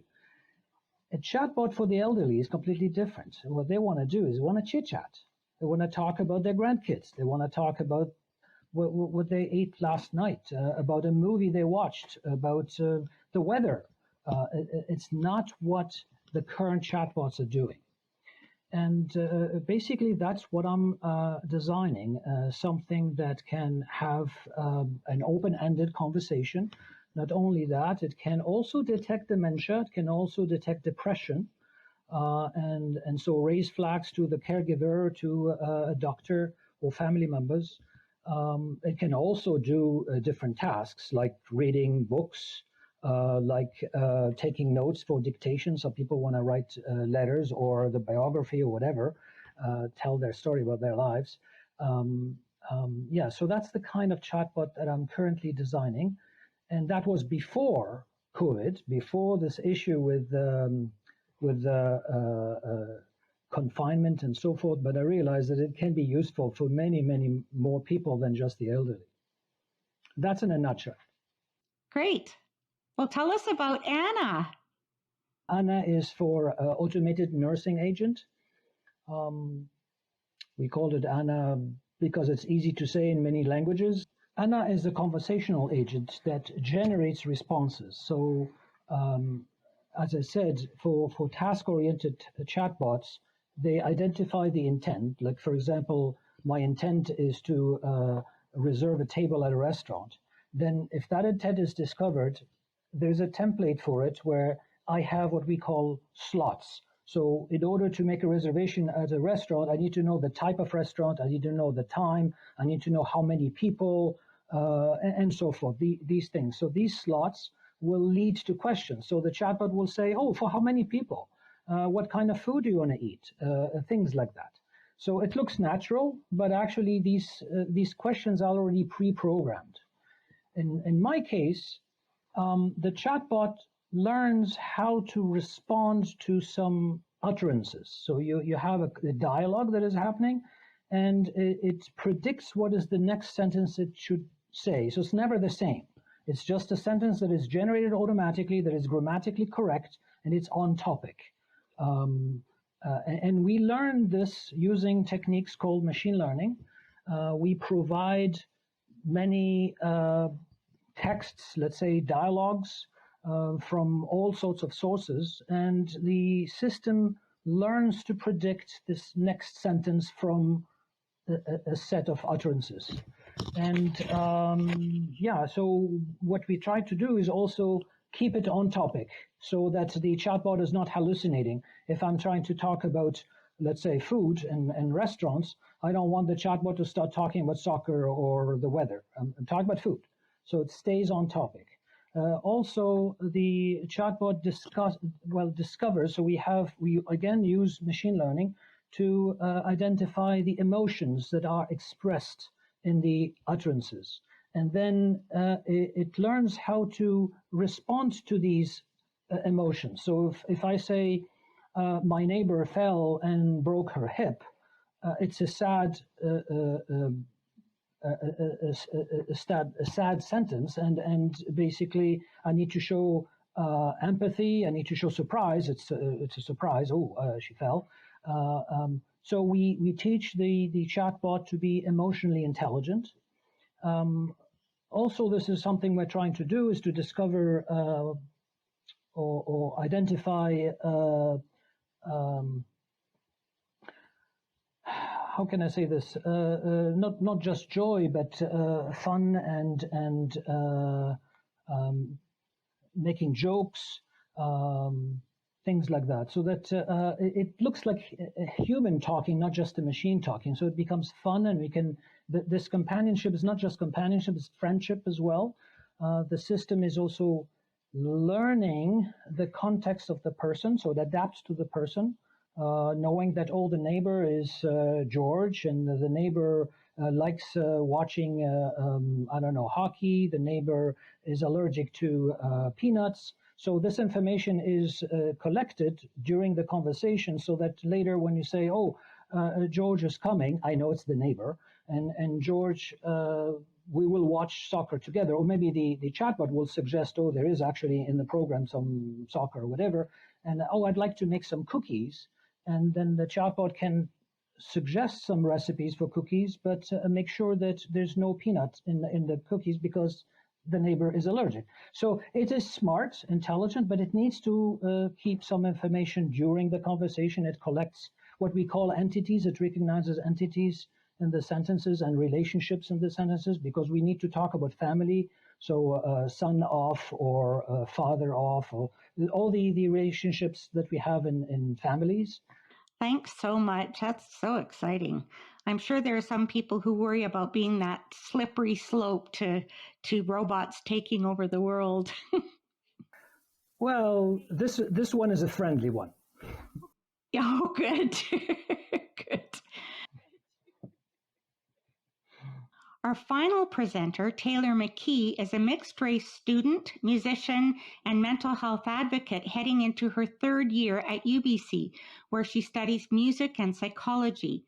Taylor's experience with mental health challenges growing up taught her to speak out, not only to help heal herself, but to raise awareness among other young people with similar struggles. To that end, she's now a Jack Talk speaker and a volunteer at BC's Foundry Mental Health Care Program for Youth. Thanks so much, Taylor, for agreeing to share your story. It's hard not to be inspired by it. Oh, thank you so much, Joe, for inviting me. I'm so glad to be here. And huge thank you, Veronica. Thank you, Tanya. Thank you, Mary. Thank you, Vincent. Thank you, Art. Thank you, Osmar, for sharing your stories and your work. It's so inspiring, and I'm just so glad to be here. All right. Why don't you start at the beginning? Tell us your story. For sure. Yeah. I'm calling in today from the traditional, ancestral, and unceded territory of the Squamish, Tsleil-Waututh, and Musqueam First Nations. I am, like Joe said, a student at UBC studying psychology and music. Specifically, the intersection between the two is what really, really excites me and gets me going. But I've been involved with the mental health field for quite some time now, and I was inspired from my own experiences growing up. It was always pretty evident from a very, very early age that I was a very anxious child. Especially when it came to school and schoolwork, everything had to be perfect. And if it wasn't perfect, then for some reason I felt like an absolute failure. And that was at 6, 7 years old. So looking back, it's pretty ridiculous. But at the time, my family and my teachers didn't really recognize that as anxiety. It wasn't until I was in 6th or 7th grade that a teacher pointed it out and really told my family and me, it's time to start addressing this as what it is. And it was at that point that I was really able to start developing skills to help myself cope with these feelings that were so deeply overwhelming at so many points of my life. It wasn't until later on in high school that these feelings really, really started to build up more and more and more. Because at that point, I wasn't just performing at a high academic level, I was also performing at a very high level with music and theater. I was given the opportunity to change schools to really, really pursue music, and I was performing in different cities all the time. It was a rather competitive environment, and to not take on a performance or a show or a class or whatever, it was a wasted opportunity. And I put a lot of pressure on myself, and I also saw everything that my family was sacrificing for me. So I worked hard and I took no time off. Every moment was spent rehearsing at school, studying, whatever. And eventually it led to me burning myself out. I became legitimately depressed, and it got to the point where making music and performing was no longer bringing me that joy that it once did before. I didn't feel like myself. I felt alone, even though I wasn't completely alone. I was surrounded by friends and family, but I didn't know what to do or who I could talk to or where I could go to, because there was, and there still is, so much stigma around struggling with your mental health. That wasn't a conversation that we really had too much at my school and my family. So I struggled in silence for a long time, for months and months, until my family really realized that there was something seriously wrong. And they urged me to go and seek professional help. And I initially was really against the idea, because I was convinced that if I needed to seek professional help, that somehow made me weak, that I should be able to deal with these feelings and emotions and thoughts by myself. It wasn't until my mom said something to me that really stuck with me. She said, "You want to feel like yourself, right? You want to feel good again." And I said, "Yes, of course." And then she said, "Well, then you owe it to yourself to try every single possible option." And that's something that I carry with me to this day. And so I started seeing a bunch of different mental health professionals until I finally found one that worked for me, and we clicked, and I started cognitive behavioral therapy, and it was really incredible. I started developing these skills to help myself and deal with the things that were happening in my brain. But the biggest thing that came from that was that I started to open up to my friends and families and peers about what it was I was going through, what it was I was experiencing. And I was shocked and surprised, very pleasantly surprised, to see that every single person I talked to could relate to my experience, to my struggle in some sort of way. But I was so surprised, because when I was at that darkest point for myself, I felt so alone, and that no one on earth could possibly understand what it was I was going through. But that simply wasn't the case. That was what really inspired me to get involved in my community. I was able to get involved with Jack.org in high school, and I became a speaker with them when I was, I think, 17. And I'm going into my 4th year as a speaker with them now. And it's been such an incredible experience being able to not only tell my story, but connect with young people and give them skills about how to support not only their own mental health, but the mental health of the people around them.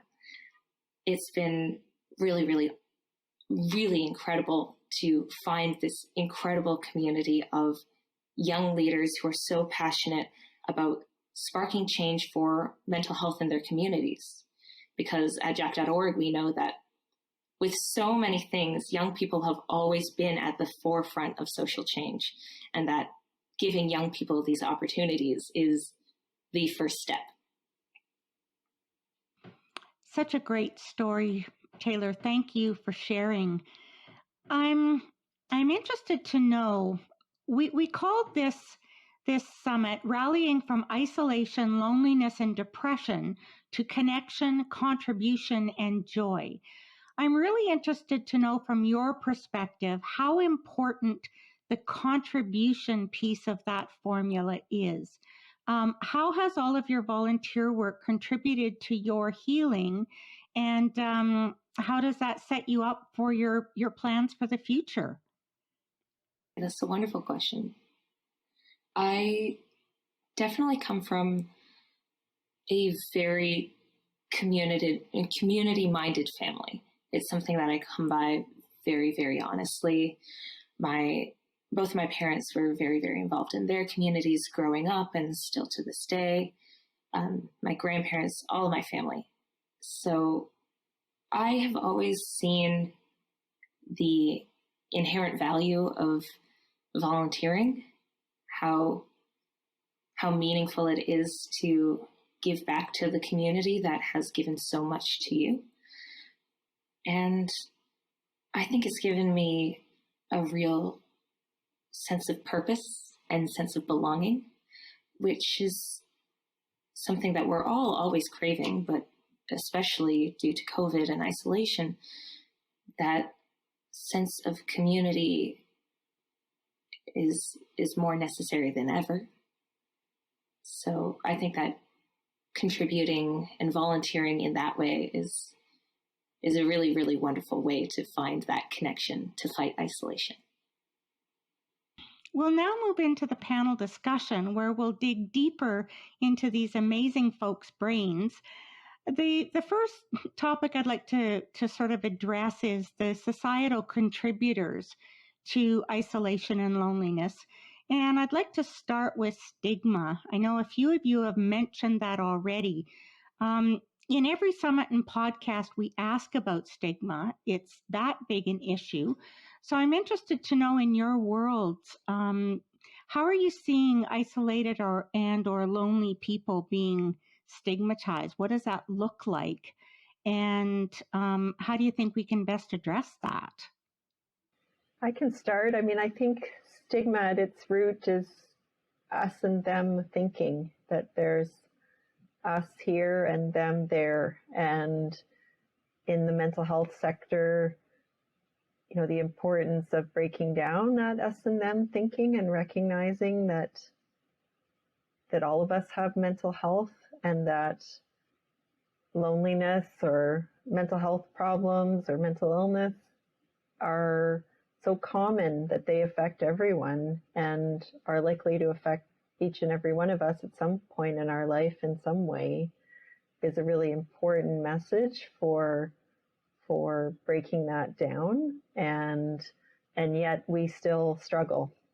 So we still see that people believe that if you have depression or if you have a substance use concern, that somehow that makes you different. Maybe not somebody you'd want to date, or somebody you'd want to have working for you, or somebody you'd want to live next door to. And so we still have lots of work to do to break down those barriers. Taylor, was there stigma involved in you being isolated and lonely due to your mental health challenges? Yeah, for sure. That's definitely why it took so long for me to reach out and seek help, because I was personally affected by the stigma. I felt, even though it wasn't blatantly said, all of these judgments that would be made about me if I was open about how I was struggling. If I talked to my friends about, oh, I was feeling this way. There's so many experiences when, like, talking to a teacher, explaining that I had to leave class early to get to a therapy appointment. I remember seeing, like, the look of fear on her face when I told her that I had to go to cognitive behavioral therapy, just because it is this great unknown that's this thing that we don't talk about enough. Even when I made the decision to start speaking openly, speaking publicly to schools and universities and communities, taking on projects like this, talking about my experience with mental health and mental illness, my own mother was very, very afraid of what consequences that would have for me if someone would be willing to hire me, knowing that I am openly a person who lives with anxiety and depression and things like that. So it's definitely something I've seen firsthand as well as in the field. But the first step to that is starting the conversation. And I think that's something we're starting to do, definitely in BC specifically, but we've still got a long ways to go. Any other comments? Osmar? Yeah, I think there is stigma with mental health, but also a different stigma of being lonely, a mark of disgrace. It is it is common that lonely people won't necessarily admit that they are or feel lonely.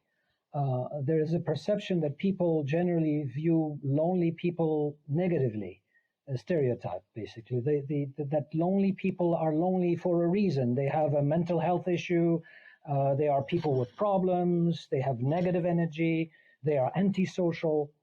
So there is a negative attitude towards lonely people, and that's a vicious circle because lonely people can get even more lonely and discriminated against. So the risks with the stigma is the fact that there is reluctance to seek help, and sometimes the belief that they can never improve their situation. The lack of understanding by others, even family members, friends, and coworkers. And there's also the bullying that comes with the stigma. And of course, they're linked. The loneliness and mental health stigmas are linked, but they're also distinct sometimes from different perspectives. What about the link between racism, isolation, and loneliness? I know, Tanya, you and I had a bit of a chat, and you told me something that I found hard to believe. Can you share that? Yeah, great question. Thanks. I think about racism, particularly in healthcare, because that's the field I'm in. And I've been, in nursing and a nurse practitioner for it's been 18 years now. I've been in my practice. And I remember the first 2 or 3 years, I immediately jumped into kind of advocacy, Indigenous health, really trying to find my place and our place as Indigenous people in the health system. And bringing the word up racism, I was shut down so fast, and I was point blank told I was not allowed to use that word at any table or conversation that I was trying to bring up anything Indigenous health at. It was a hush hush. Really had to be quiet about that. But today it's quite different. I think probably in the last 5-7 years, been able to actually use the word racism, actually really bring forth stories and kind of our lived experience and reality, harsh realities that we've experienced as a result of racism and discrimination and when accessing healthcare services. And then recently, in the last year and a half, year and a bit with the George Floyd and all of the, Black Lives Matter and the residential school, like there's huge conversations now, and there's a big shift in society. There's a big shift in the profession. There's a big shift kind of all around me where I'm more comfortable, and it's available to me to actually be blatant enough to use the word. I just had a racist experience and not be shut down and shut up about it and silenced around it. So that shift definitely is happening. But I'd say definitely the first earlier half of my career, it was a no-no. It was a no-go zone, and absolutely not allowed to talk about it. Veronica, you have experienced the social work system, for example, as a child and as a professional with a master's degree in social work 30 years later. Can you tell us how your experience of racism has changed over that time? Well, like Tanya had mentioned, I've noticed a shift with the conversation, like even as early as, I guess, the last 10 years. Same sort of idea.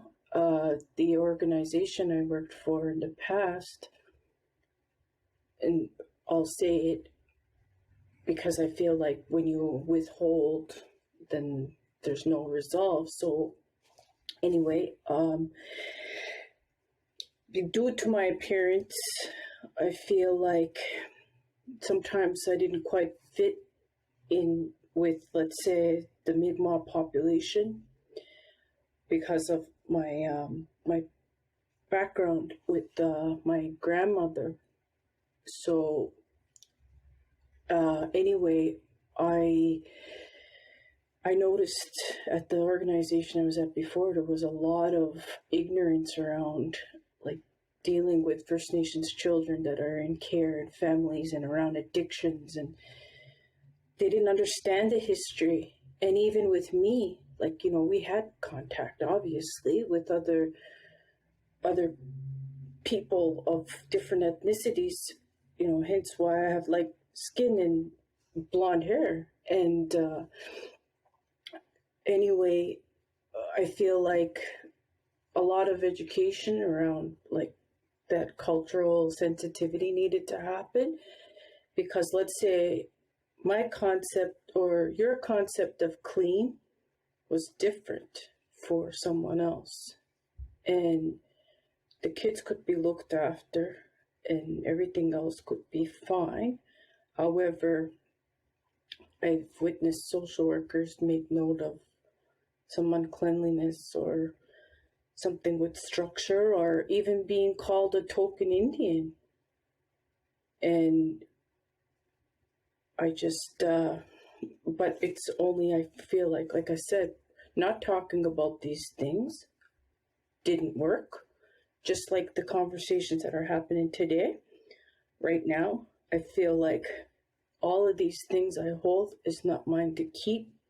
It's mine to share and to inform, and for people to maybe gain something positive out of it, because not talking about it wasn't working before. Thank you. And that's a great segue into my next question, which is, how does our downstream healthcare system contribute to isolation and loneliness? And what do you think are the greatest opportunities in an upstream system to minimize isolation and loneliness?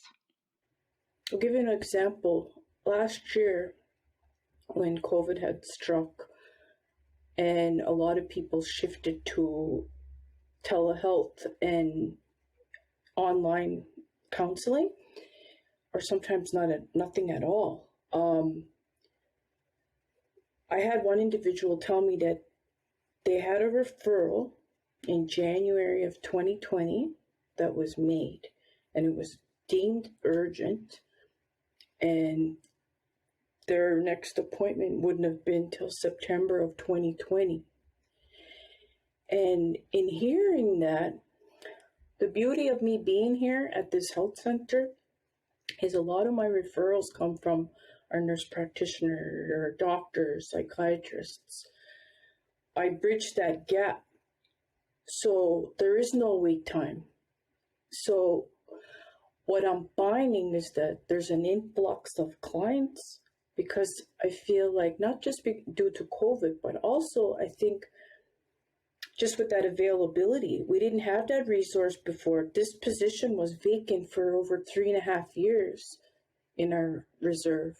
So people oftentimes, they had barriers like with transportation or wait times. And the other thing is, if you miss 1, 2, 3 appointments, then you got to go through the referral process again, or you're in these 50-minute time slots.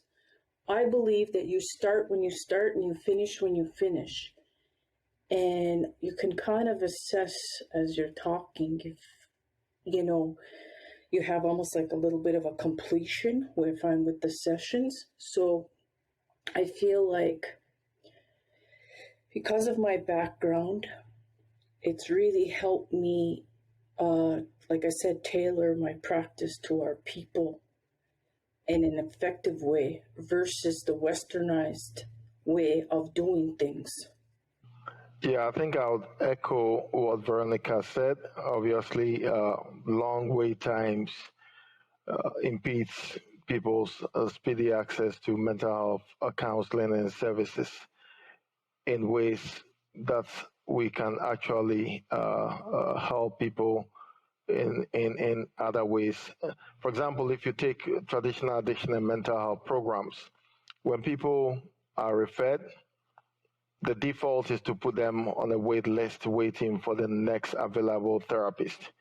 We can only have so many therapists within a program. So that traditional way of delivering mental health services is not really going to be able to meet the needs of people, in particularly during the pandemic.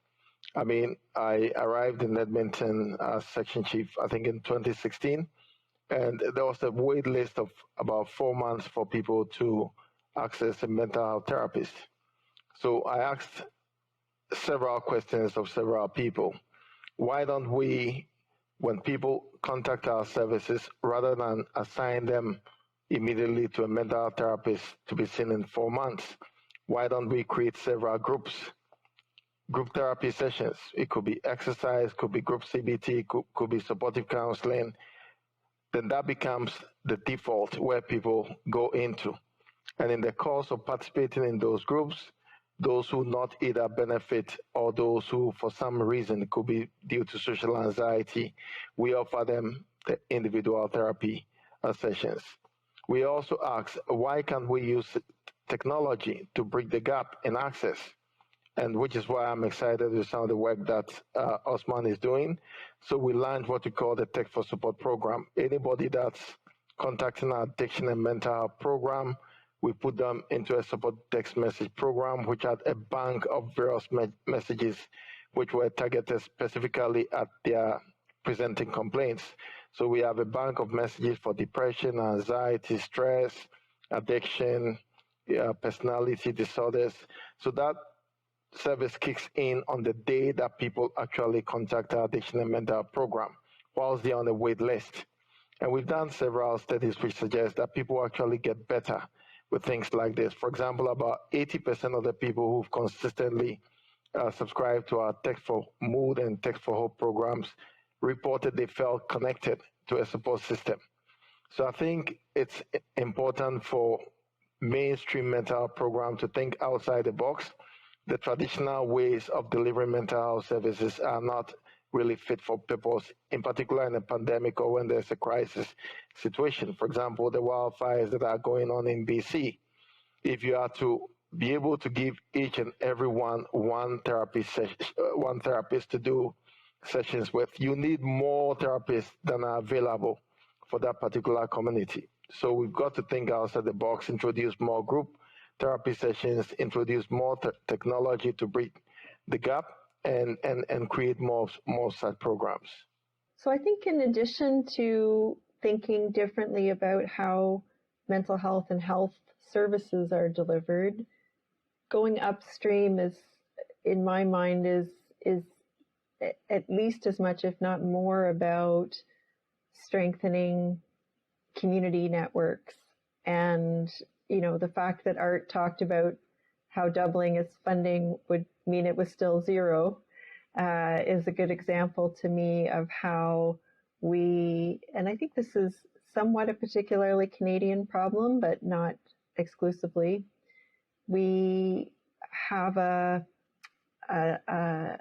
disbalance, an imbalance between how we prioritize investments in services as opposed to in upstream approaches at the community level, whether it's, you know, giving, I mean, think about the community organizations that have been working to support communities that have been particularly hard hit by the pandemic. And, you know, they're the ones that are reaching people, whether it's with, you know, to support their mental health or to support their access to vaccines or to support people who have fallen through the cracks because they've been laid off. I mean, the economic impacts of the pandemic have been huge and are ongoing. And so it's really about that reorientation of healthcare to put more emphasis on those kind of health promotion activities. And it's community organizations that really drive that. And that's one of the interesting things about that UK loneliness strategy is that a real big part of it is supporting community organizations to work at the grassroots level. Joe, can I make a quick comment on that? I know just from the Indigenous lens, I think if we're looking at kind of upstream, downstream, or kind of transformational delivery of services, I think it's really important to acknowledge that, you know, historically for generations now, there's been a real relational sever through lived experiences for the Indigenous people of this country and this province, that anything we do really needs to have that authentic, conscious reconciliation approach to healing that relationship. So my parents and my grandparents don't trust any kind of institutional systems, particularly medical models. It's something that has brought harm to them directly and their lived experience, and it's been passed down to generations. So if we don't kind of approach these systems checks and changes without that reconciliation piece, and allow that space and create the space and conversation for Indigenous people to heal their relationship with health and health services, we can't just build it and expect them to come, because they won't. We historically know that we're going to put our hand there and we'll get burnt, so we stay away. And if we don't consciously think about that and engage in that part and ensuring that's a part of the changes upstream, then I think we're going to leave the Indigenous people behind again. From its inception 15 years ago, the Fresh Outlook has inspired community conversations for sustainable change. That's our passion statement. For the purposes of this discussion, the key word there is community. So I'd like to hear from each of you about how communication and collaboration among various stakeholders can be optimized to reduce the costly personal and societal impacts of isolation and the resulting loneliness. Mary, I'd like to start with you. Can you talk about the potential of multi-sector communication and collaboration to address and prevent isolation and loneliness? And in this context, let's include government, business, academia, nonprofit organizations, and healthcare systems as the key sectors. Absolutely. Well, I teach public policy from time to time, and one of the core ideas is that what creates change is people coming together across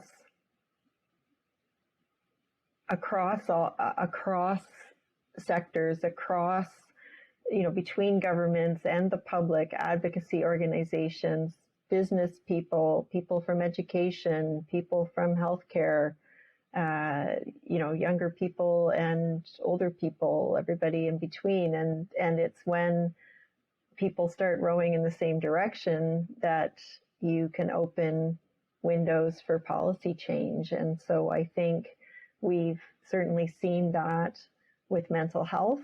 And I think we've seen that in other countries with regard to loneliness.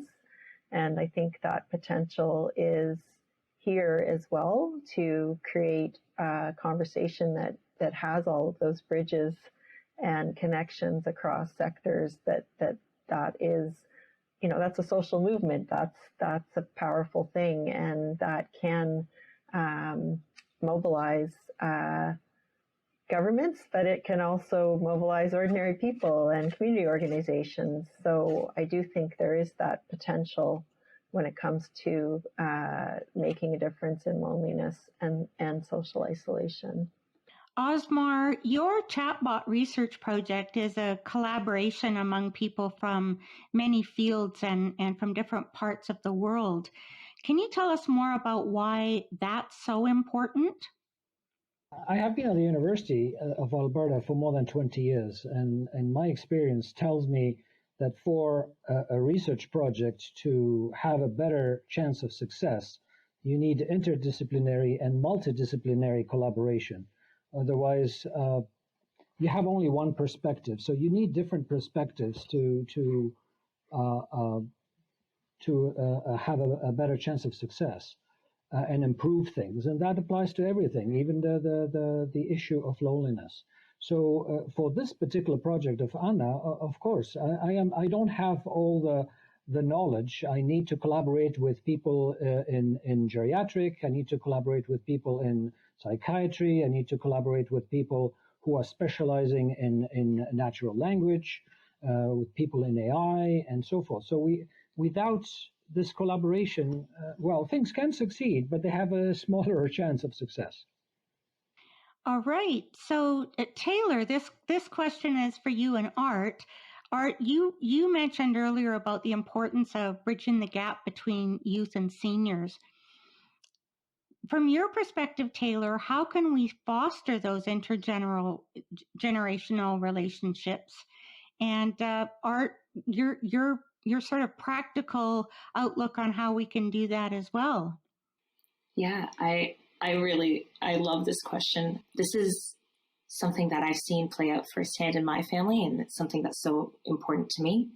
I come from a family that's mixed, white and Japanese, and specifically on the Japanese side, that intergenerational relationship is something that is so, so important. And my family actually came to Canada before the Second World War. And so my Japanese family, once the Second World War happened, they were forced into internment camps. They were forced from their homes and their businesses, like so many Japanese Canadians were at the time.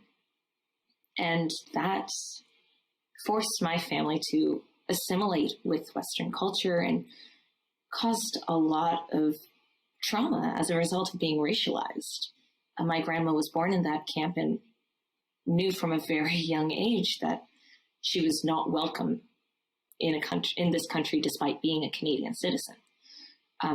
That's trauma that they've carried for so long. And my experience is very different from that. Being a mixed person, it's a constant struggle trying to navigate where I fit or how I fit into any situation. But my generation and my grandma's generations, we have been able to really, really heal each other from my grandma telling these stories of what they experienced, something that they've held onto for so long and not spoken about. And that is something that has informed my existence and how I show up to every single space. I've been able to see how we've been able to help each other in that way, something that's so meaningful. And I think that's something that we can take and learn from in our mental health sectors. We have to learn from prior generations to address where these stigmas come from, to really, really address them head on and build better systems in the future. So, Art, what are some practical ways that you think seniors can really start to interact with youth in a meaningful and productive way? I think one major one is try and encourage where we can that intergenerational mentoring and teachings. And I've often thought I would not want to live my grandfather's lifestyle, not in today's world, where there's no telephones, no hydro, no water running, all this kind of stuff. But I can learn from his values. And if those values and life skills and attitudes that I've got our seniors through the wars and depressions and all the other trials and tribulations of society, that if they can pass this on a little bit at a time through, the organizations like the sports teams and the Boy Scouts that are still active, other organizations like that, teen clubs, camps, that pass the information on. They're not trying to encourage the plasticized high graphics type of lifestyle and ideas, but get down to, okay, here's a piece of wood, what can I do with it? Here's a stone or a clamshell I found on the beach. This kind of thing, that get the kids and the grandparents and the elders, if you like, talking to each other, sharing ideas, listening. Respect comes into it. The kids respect the parents or the elders. The elders respect the kids and their ideas. They think differently, yes, because they come from a different background. But I think we need to build that sharing intergeneration thing as much more than we do.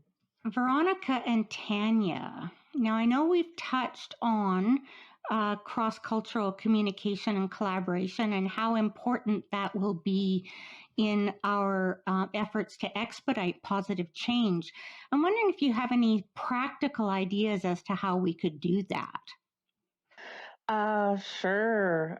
Great question. Tricky question. I think, even just the pandemic as an example, kind of public health cuts through the dynamics, and we have to we're in this together. We are all in this together. It doesn't matter what color you are, where you come from. And I think in my personal lived experience as an Indigenous woman and as an Indigenous health professional, it's the first time in my life that I've seen we had to put all of our baggage down and we had to deal with this, because particularly the communities where we had outbreaks. And I'd spent, the last few years really sitting down with government, with the health authorities, with the staffing, the municipalities, trying to fight for space for us in terms of health access. And the next minute we're in a pandemic and an outbreak happens and we have to drop everything and we deal with it. We stopped it in its tracks and we're standing there blinking at each other like, oh my God, we can work together and actually have a good outcome. And it wasn't painful and we didn't lose anything. And it was a tug of war that we have historically had for no reason at all. I think it was a lot of lesson learned for me. And it really made me kind of realize that there are multiple ways of collaborating and making a difference and creating the changes that we need for society, where nobody gets left behind. It doesn't have to be a pandemic. It can be mental health. It can be, primary health care. It could be all kinds of things. And this was a lesson learned for all of us in the Mount Washington area where I work, that we can do this and that we're in this together. So it was overflowing my hope cup for my career and my future and for those following behind me. Just knowing that it's possible and kind of being in each other's presence and not being resistive to each other. Going back to stakeholders and sitting at different tables that prompt you to think about policy changes and stuff like that. Like, I think a big thing is normalizing this language around, say, mental health and even looking at us as one versus different ethnicities, all operating within different silos. We're all in, this rage against the world, in a sense, just going about our lives the best we can. So we might as well make the best of it. So, I'm all about the greater good. Like you said, I don't just do things in a community level.